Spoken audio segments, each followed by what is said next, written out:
Welcome to Mailbag, the podcast that doesn't know anything about cricket or French football, but that might all be about to change today.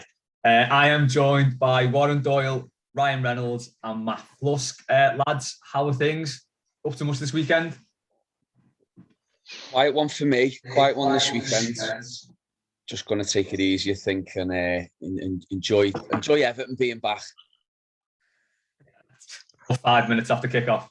Yeah, for all them 5 minutes, yeah. Yeah. Ryan, will you be up to watch the game?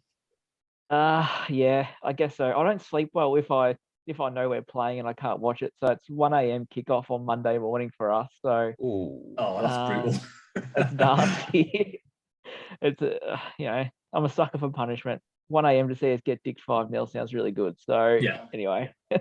I don't know what would be worse, the sort of the anxiety dreams that you're not watching it, or the actual nightmare of watching it.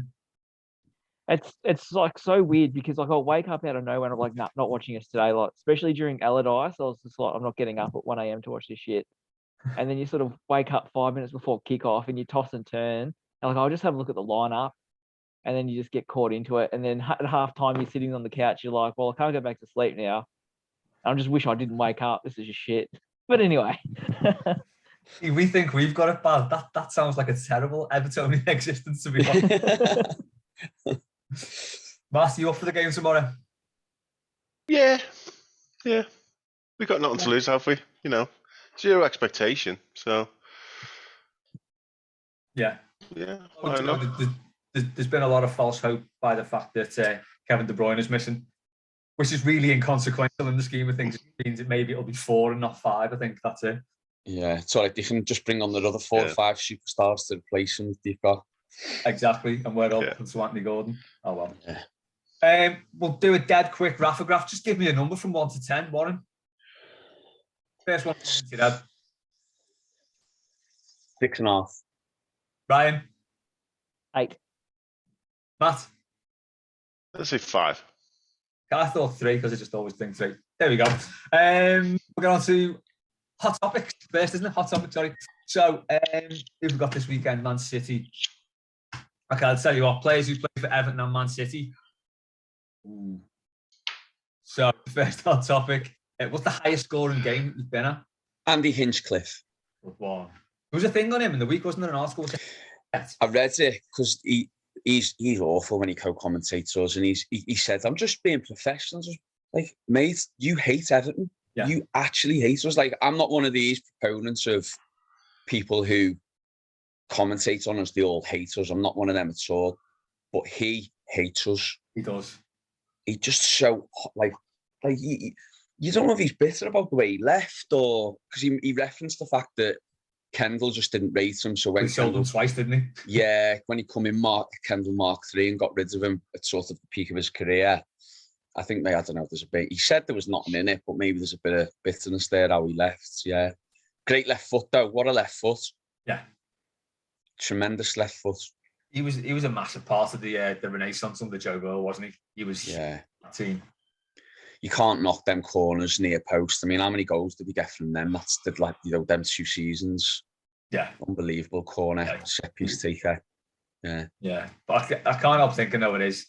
He probably hates Howard Kendall more than he hates Everton. Just conflates the two completely. Can't separate, either. Yeah. So, what's the highest scoring game you've been at? Highest scoring game I've been at. Whether you've been involved in playing or watching or anything.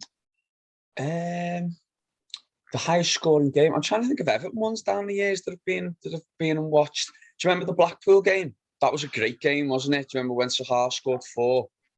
Oh yeah, 5-3, and it was pissing down. Yeah, that was a brilliant game. That was just. There's only 1 all at half time as well, wasn't it? Yeah, that was because they were flying at the time as well. I think we go 2 or 3-1 down. Maybe I can't remember. That was a brilliant game because during that period as well under Moyes, we were renowned for being quite a solidific defensive team. Don't know where that come from. And we were not one to concede. Like, we conceded, it was only ever 1 or maybe 2, and then we conceded 3. It was a high scoring game, and then we had a few under our Bobby, didn't we? A few high scoring affairs. So Everton wise, personally, I don't know, you just can't beat the old 20v20 schoolyard football where it's about 15 each, isn't it? You know, at lunchtime and then next goal wins before the bell. They're the classics, aren't they? The classic high scoring game. Is this, by the way, is this the story about the FA Cup games in the week? Oh, no, it's not. Is it not? Oh, I forgot about the story. It's an easy story, to be honest. What's it about then? Because I thought it was the FA Cup games. Anyone else got an idea? Surely it's England. It is. Oh, of course, yeah. England beating Dan Marino 10-0. Yeah. Yeah. I didn't even watch it. Just, what's the point? Just like, what's the point? I mean, do you know what? I saw a counter argument to it. For them players, there was an Andorran player who used to play in the equivalent of like the conference in whatever, Italy or somewhere, or Spain. Yeah. And he was saying, they did an interview with him and he said, look, he said, I'm playing in the equivalent of the conference and I'm going to play for my country against the best that England or Italy or whoever have got to offer. He said, and you can see it from their point of view, even though they know they're going to get a hammering, they're playing against like world-class players. So you can see it from their point of view. From our point of view, though, like, it's just pointless, isn't it? Just pointless games. No interest, doesn't add to anything. Harry Kane scored 4 and he's going to end up being England's highest ever goal scorer because he's got him 4 against San Marino. It just doesn't sit well with me. And now Aaron Ramsdale's been compared to Ederson, according to Sky Sports News. Well, a clean sheet against San Marino, you know, that's just the trick, doesn't it? Amazing. Just on those schoolyard games, I remember we used to play Everton v Liverpool in the yard and we'd get battered every week. And then one week we won and it was because 3 of the hardest lads got kept in over dinner time. So we couldn't play and we beat them. It was like 3 blocks of the school got kept in at dinner time. It was a great day. Ryan? I was thinking about this. I reckon the highest scoring game I've been to was the 3-3 Martinez derby. Was it 2014? Yes. Ish? Yeah. I reckon. Lukaku scored 2. Morales should have probably got sent off. That one. The greatest ever derby moment, though. Oh, amazing. Yeah, absolutely amazing. I reckon that's the highest scoring game I've been to, but one of my favourites of all time was Australia beat American Samoa 31-0 in a 2002 FIFA World Cup qualifying match. One of our strikers, Archie Thompson, scored 13 goals.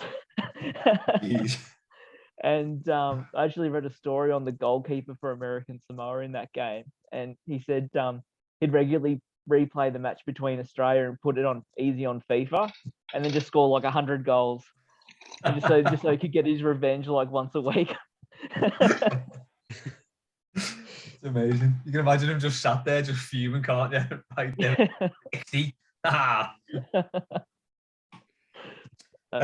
Matt?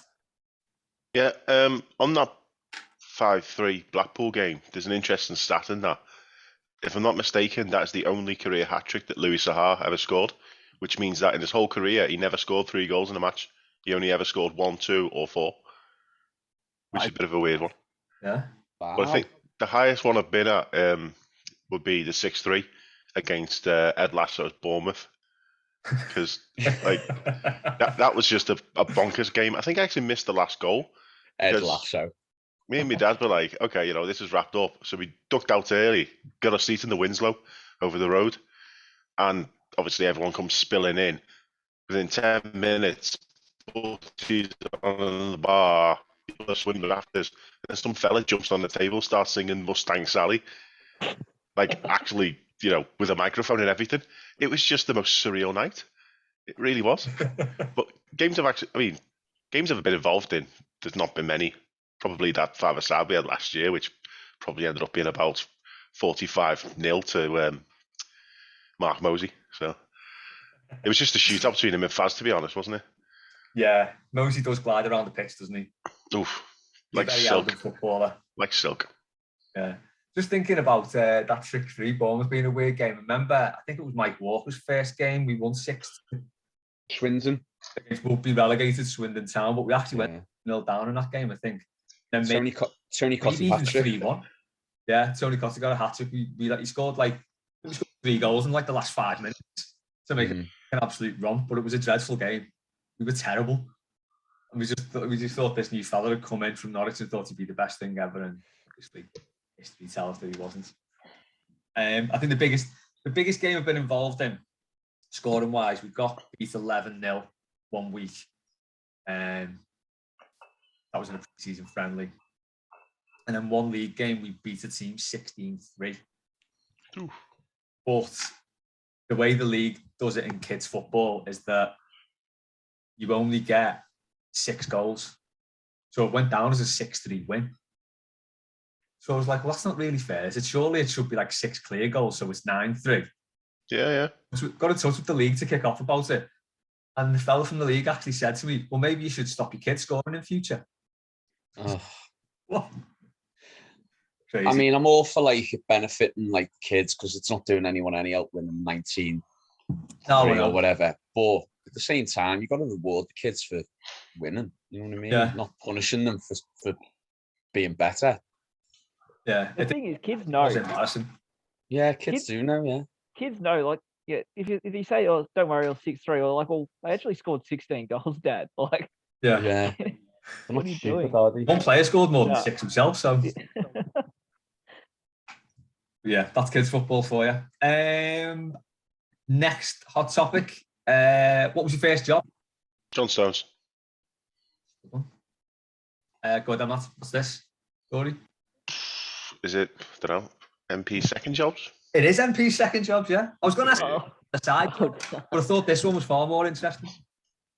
Yeah, I thought it might have been some reporter asked an NFL quarterback who was like first round pick this year what his first job was. And I thought it was a stupid question because he's a first round college superstar quarterback, just joined an NFL team. Surely that's his first job. But apparently he was a catalog model when he was a kid. So there you go. Okay. Wow. Yeah, weird one. Yeah, I suppose technically my first job is the job I've got now because it's the only proper job I've ever had straight out of university, which is fixing power stations. But I worked for a summer in my uncle's tin can factory, which I suppose was a bit of a job. Nearly sliced my finger off. That was fun. Still got the scar on it. Picking up some scrap metal tin and snagging on the bag and thinking I'll just put my foot on top of it and pulled it hard. Went right through the glove, right through my finger. Yeah. So luckily he's a Red, so he's not watching this because I don't think I ever told him about that. Never reported it to health and safety. Just got the first aider to badge it up. Has everyone got these things that you've done as a kid or like a teenager and you've still not told your parents? There's got to be loads. There's loads of stuff that you, not even bad stuff, it's just like getting drunk on occasions and stuff like that you just still don't know because they didn't know at the time. It's not bad, but you still can't bear to tell them. I'm just boring. Like, I am just boring. Like, I've never done, not that I can think of off the top of my head. I need to get out there and live a bit. I can't think of anything where I've gone, I should have told my mum that by now, by this age. That's what they all say. Yeah, and I can't think of There's a trail of bodies, isn't there? One? Yeah, Warren can't hang his coats up for all the skeletons in there. Ryan, what was your first job? Have I asked you this before? We've had questions before, haven't we? Yeah, I reckon we've had this before. Bingo caller was mine. Brilliant. Oh, 1 and 9, 10. Absolutely. I have a fantasy for old women, and I thought, what better way than getting in there than becoming a bingo caller, eh? So what, did you travel with this, or were you like, did you just have a residency somewhere? No, it was there was actually like this like proper bingo center in town, and I was at uni and I just needed a part-time job, and they advertised for a bingo caller, and I thought, shit, that can't be that hard. It's reading numbers off a screen, and went there for the job interview, and they gave me a test run, and they said, you got the job. And I didn't last very long, but that's called bingo. I mean, but did you have some proper scatty calls? I just Tim Paine's dick 66. Dinner for 269 was my favourite.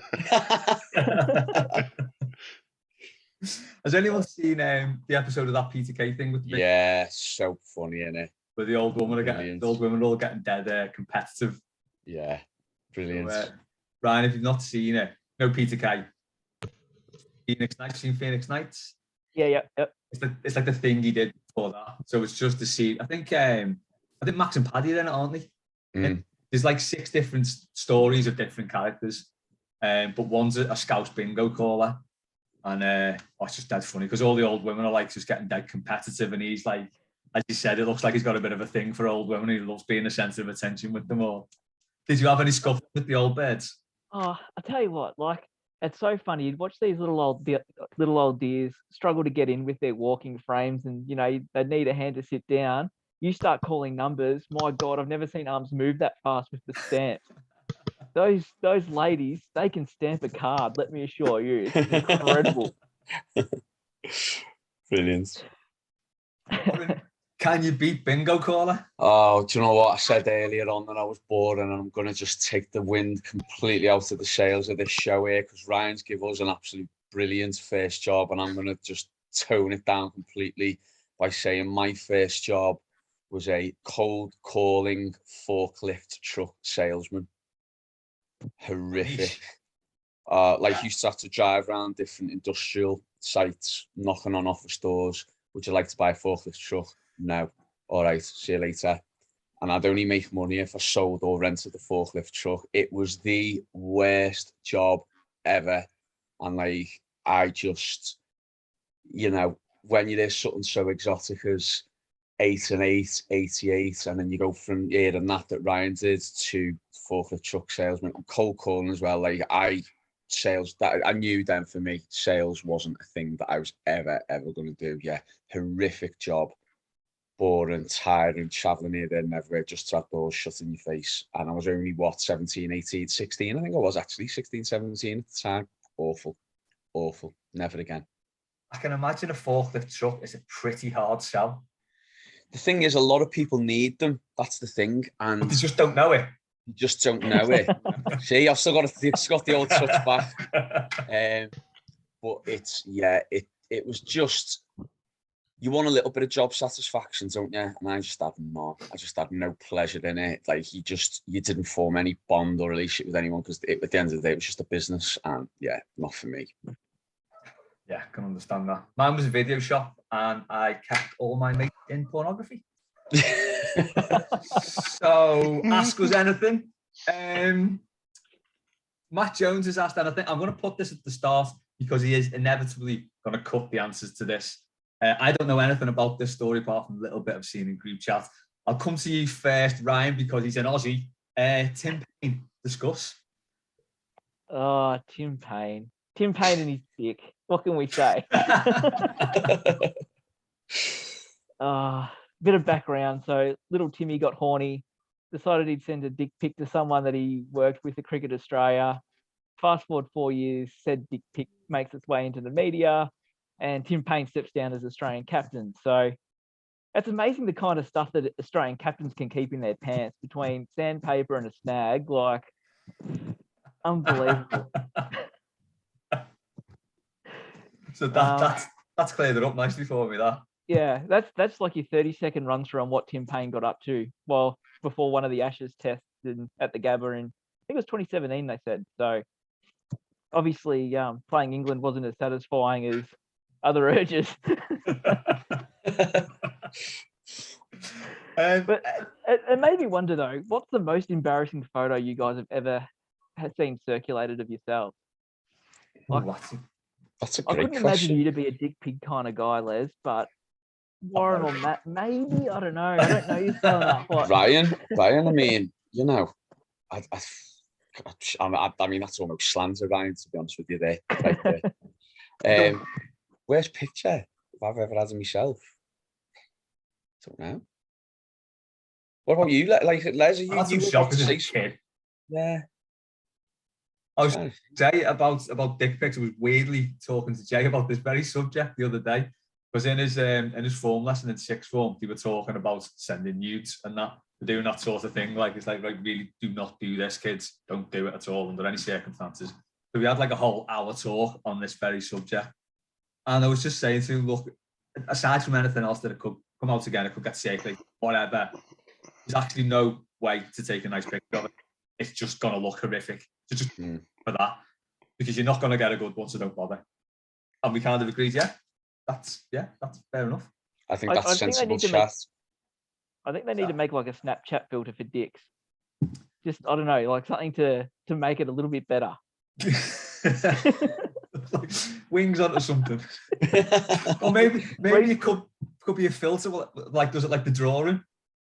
I was thinking more Sammy Snake off Phoenix Nights. Be like Sammy Snake off Phoenix Nights. Sammy Snake filter. Yeah.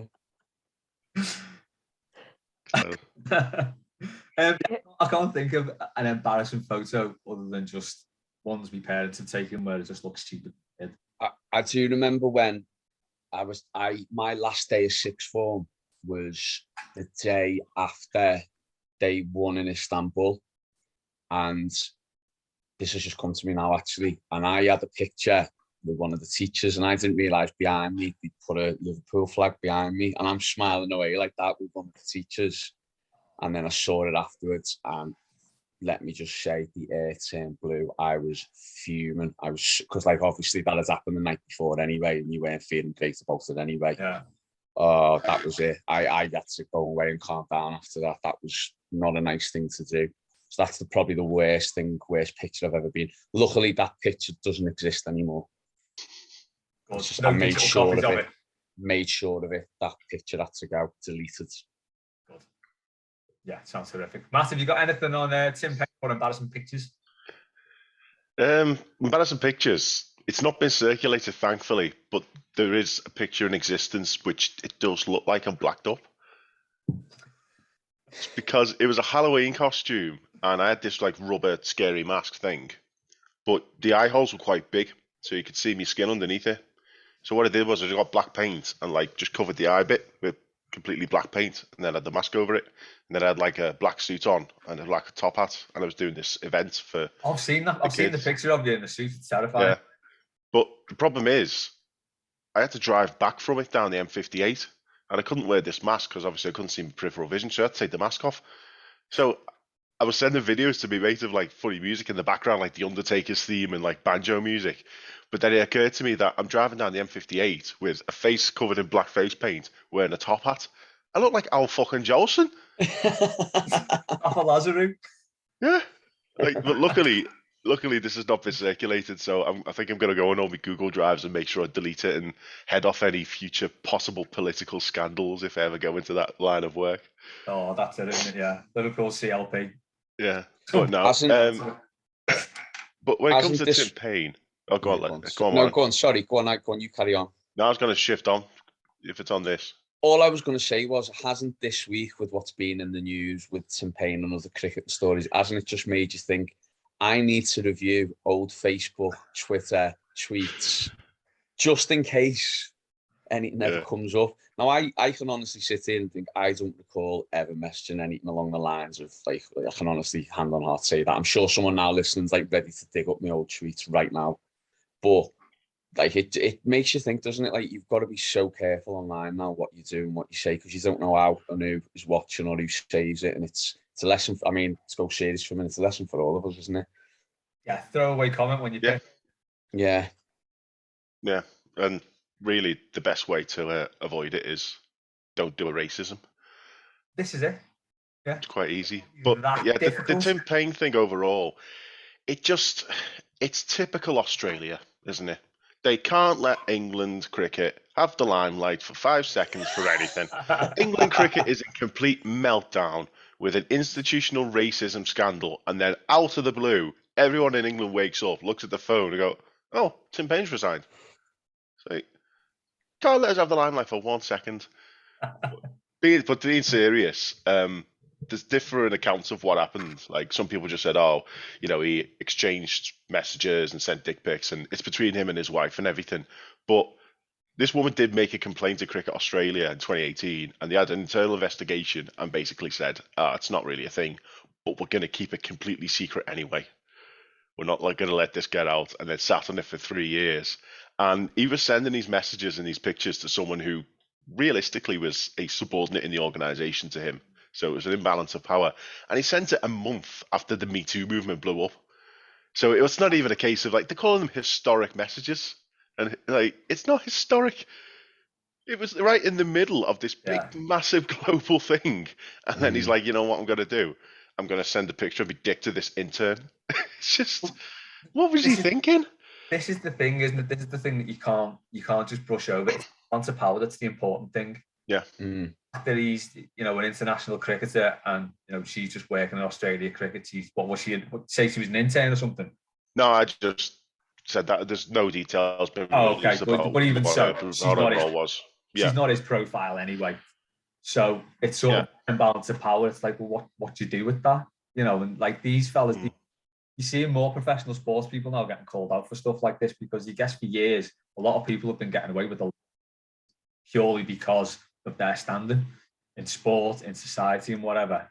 And it's good to see it getting called out. Yeah, absolutely. I was just about to say that. It's good that society, to get serious for a minute. It's good that society's calling these things out and saying, look, it's not acceptable. It's not right. And, I know people go, oh, cancel culture, wokeness and all that, but it's we've got to move on from this, these type of things. It's not right. It's not. Dan Vane said current French football rumours, crikey. So we probably won't go into those either.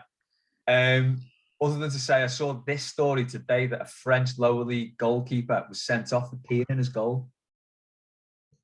So this was in the 7th tier of French football, which I imagine is akin to Sunday League in this country. So it seems a bit harsh, because I imagine there's plenty of Sunday League goalkeepers who took a leak in the goal at half time or something. Yeah. They were drawing 1-1, and he got sent off, and they got beat 3-2 in the end.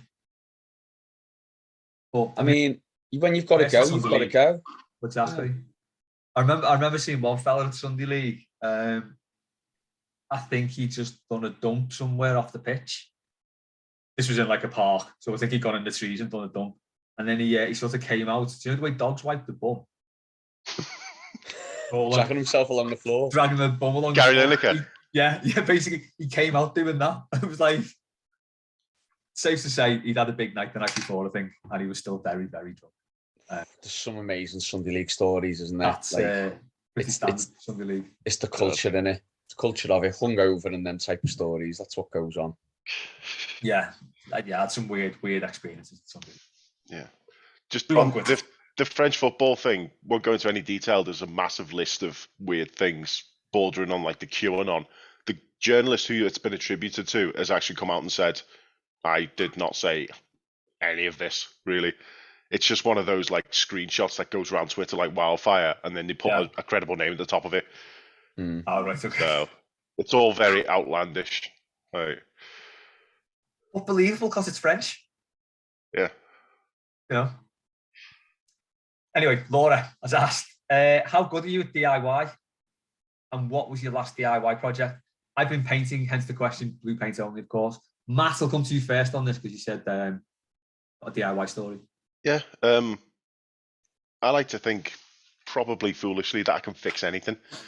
And I think I proved it to myself the other month. I fixed my combi boiler. It's been on the blink for, nearly a year now, I think.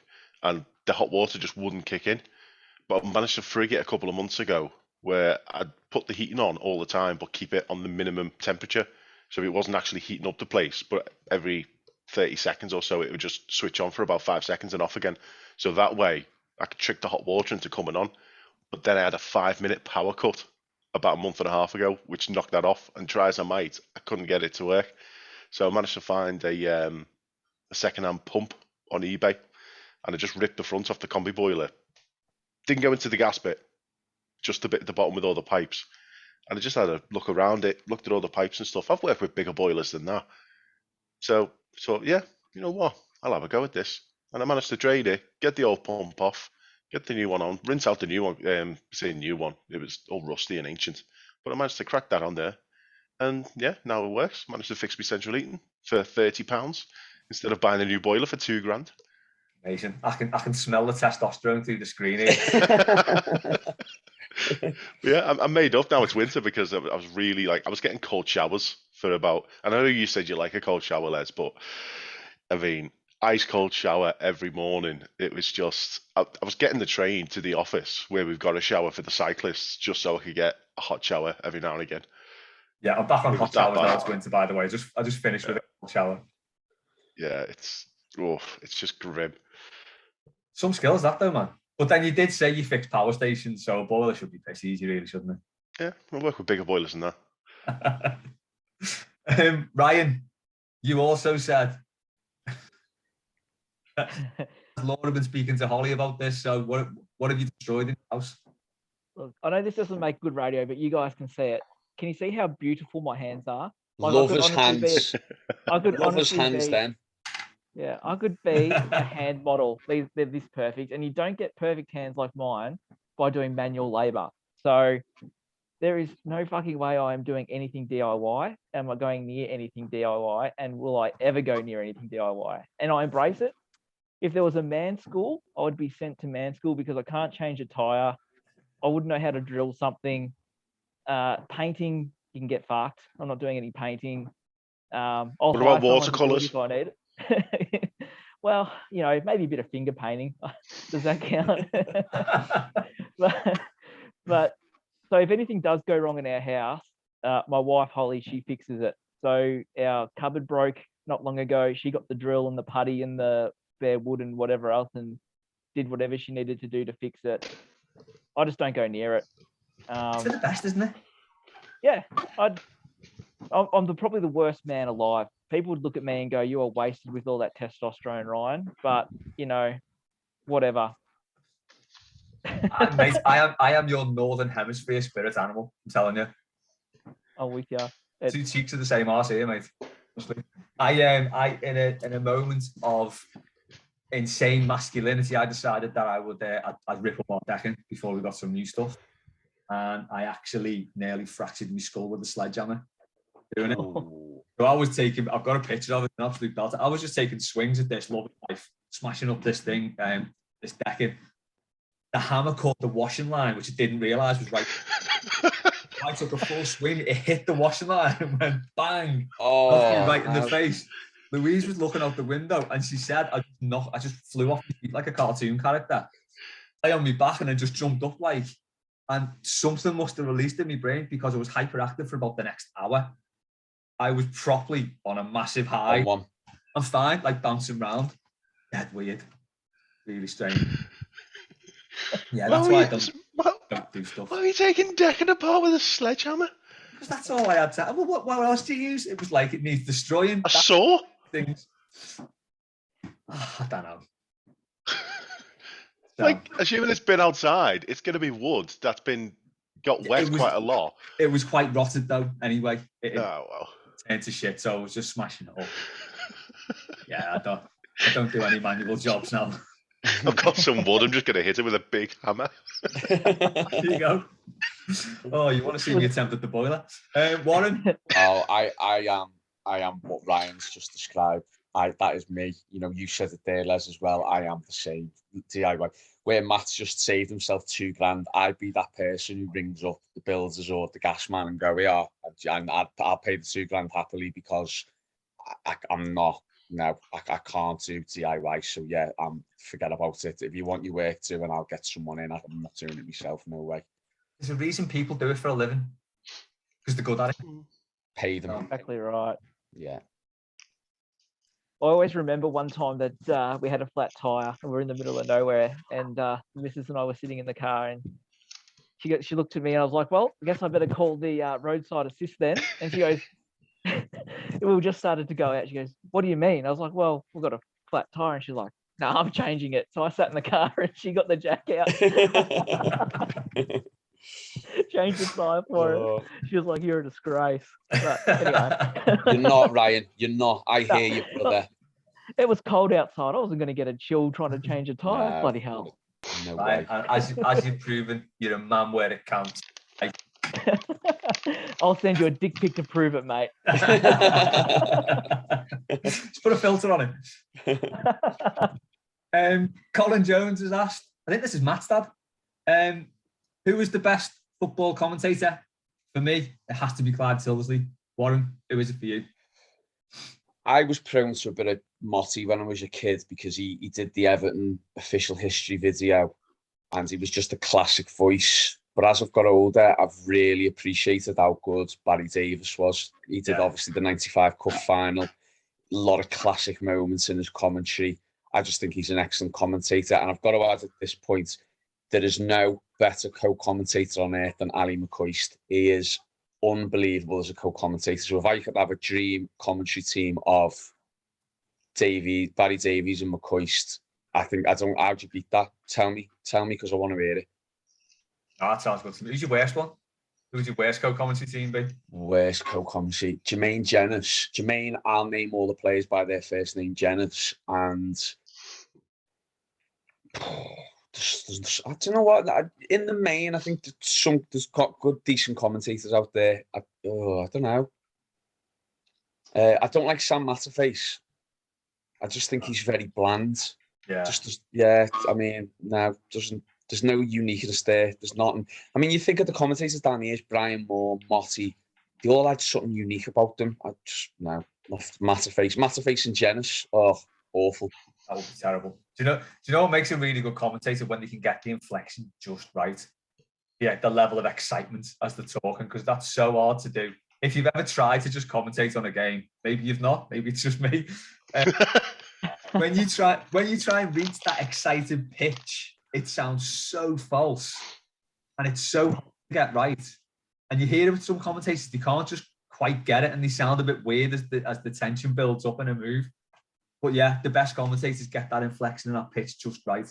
Well, speaking of that, Les, I mean, the first goal that comes to my mind with that, and obviously every team's got their own historical magic commentary moment, but Graham Sharp's goal in the derby and Motson with the line, I haven't seen a goal quite like that in a Merseyside derby for years. Like, that is just, you can't write that. That's just iconic and imprinted in Everton folklore, you know, when it's coupled with Windmill Man, you know, it's just, it works, doesn't it? So yeah, no, Barry Davies and McCoist for me. Ryan? Well, this is going to sound absolutely bizarre, but given how early the games are in the morning, I generally watch them on mute. So, like, to be perfectly honest, I couldn't really tell you. But Peter Drury always is pretty good on FIFA, so that'll be as good as I can go. But yeah, given the games are so early and without me wanting to wake up half the house, my volume is on mute for basically every game and has been for the past 10 years, which may not be a bad thing because, you know, sometimes you hear on Twitter, like you read on Twitter, people having a crack at the commentary and you kind of think, well, I'm not really missing much at the moment. Yeah, it's not a bad shout for Sky Games, that actually. Might start muting them. In fact, he did that thing. Did he still do it where you can actually mute the commentary and just have the crowd noise? He don't do it on Sky. He did it on BBC, didn't he, through the Euros? BBC. Yeah. That was it, yeah. Which is quite interesting. Matt? Mine's got to be Peter Drury as well. I don't think anyone else touches him. And he's got some really, really good moments, like the first goal in the South Africa World Cup. Yeah. On, I don't know if it was on BBC. But yeah, like he just screams, "Go, Bafana, Bafana!" And all you can hear is just of the crowd. But I think he was the commentator for our home game against Fiorentina as well. There's like two clips on YouTube of it. One's got some Irish commentator who doesn't sound like he's even at the game. And then the other one's Peter Drury, where he says, it's Everton's turn to stage a renaissance. Yeah, what a line. Yeah, what a line that is. What a line, And then Jim Beglin comes in and starts talking about Steven Gerrard for some reason. Which, like, that's like yin and yang, that. Peter Drury and then Jim Beglin next to him just talking out of his arse. That was the worst thing about UEFA Cup on Channel 5 for me. But yeah, I agree on Matterface. He's a bit bland. I'm not a massive fan of Clive Hillsley, to be honest. And yeah, Motson, take him or leave him, really. But I mean, the one who I just can't stand is Martin Tyler. Like that game in the 2014 season, the Anfield game against Man City. It's just, you'll never hear commentary more biased than that. Like Man City come back to draw it 2-2. What did they 2-0 up? Liverpool 2-0 up. and he's like, ah, and then it's like, oh, Man City have scored, and it's 2-2. It's And horrific. then he's like, Coutinho! It's like, come on, mate, try and hide it. Because he's only from Chester, isn't he? Yeah, it's like, but the Reds are convinced that he hates them. Yeah. I don't know what they listen to, because there's loads of Reds I know who think that he hates them, but he clearly doesn't. He was massively invested in that story that season. Yeah, hugely. Massively invested in it.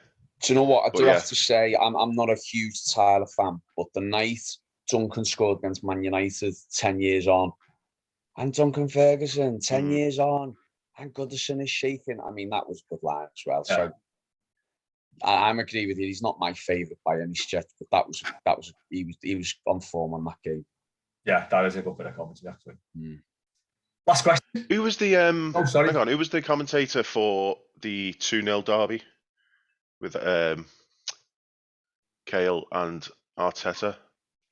Because that one always annoyed me. Yeah. Was it Alan Parry? Could have been. I just remember, I think it was Kale's goal, and he said, "And strikes a bitter blow against Liverpool." I was like, "Fuck off." It's when they've got these pre-planned lines, and they use them, and it jars a bit because it's so contrived. It's like that's what really does my head in with some of them. Tyler's bad for that. Yeah. Tyler, when remember Jennings scored that volley against Man United? It was like from 35 yards out and goes, "Jennings by name, genius by nature." Oh my God. Pack it in, mate, right now. And you can see sometimes, or you can hear sometimes, can't you, where they're setting themselves up. Say there's a corner, and they're like, so-and-so hasn't scored from a corner for 16 months, and he still hasn't. I would have just scored. And there it is, he has done. See, there's the inflection, can't do it. No. One thing about Tilsley, though, have a look at his penmanship, his notes that he writes out for every game, like handwritten. All the players, like little tiny writing, little stats and stuff, and phonetic pronunciations. His penmanship is absolutely gorgeous. Yeah, yeah. I'd like to have good penmanship. I'd like a spider crawled across the page. Just one thing on Clyde Tilsley as well. Remember, there was a football place by ours called Soccer Loco, which is like an indoor football thing for kids, and they had loads of pictures on the wall of famous people to do with football. Ask them who the favourite team was.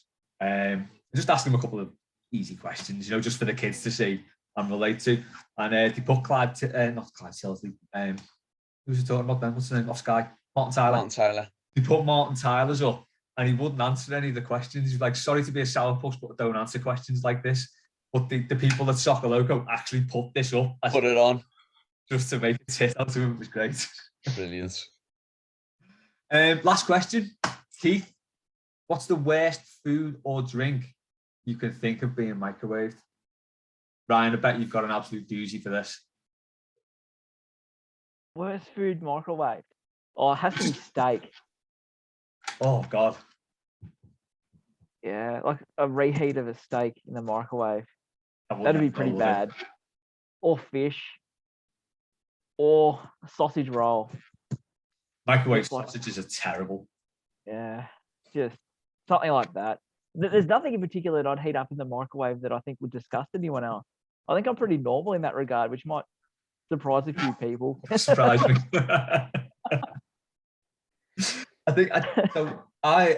I'm old enough to sort of remember when microwaves first came out.